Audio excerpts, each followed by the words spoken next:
This park was one of my children's favorite parks. However, we don't come here as much anymore because if you look across the street, there is an extraction oil and gas project happening not very far from the trailers and homes here as well.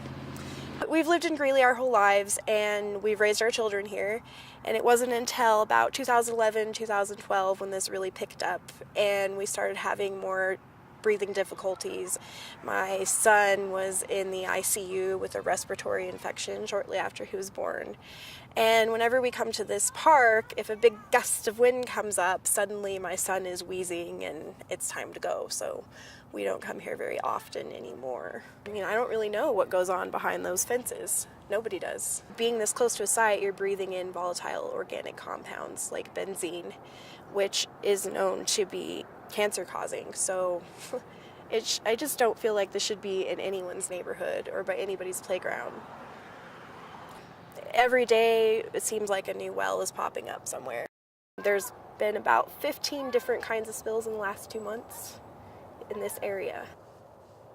I've actually had asthma my entire life, but it's usually been activity-induced, and since all of this has come in, our air quality has gone down. We have an F. Weld County has an F, according to the American Lung Association, and I've had more asthma attacks. I get sicker than I used to. I do a lot more nebulizer treatments, things like that. And my husband actually has adult onset asthma. He never had asthma until he worked in the industry, and he ended up leaving the industry because he was getting chemical burns, and now he has asthma as well. So he was what they would call a swamper.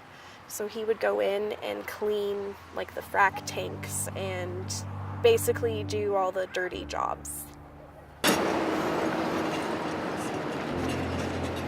Something that has concerned me since fracking has picked up here is my children's health and the health of my friends' children. When more of these projects started popping up in neighborhoods, I started doing more research on the health impacts of fracking, and I found an interesting study that said that women that live within a mile of a site are more likely to have children with developmental delays. If you live in Greeley, no matter where you live within a mile of a site. Every single one of my friends from high school that has children the same age as mine, they all have developmental delays. My children have developmental delays. If it's related to this, I don't know, but it seems like an awfully big coincidence. Australian friends, if you can stop this from coming into your neighborhoods, stop it immediately.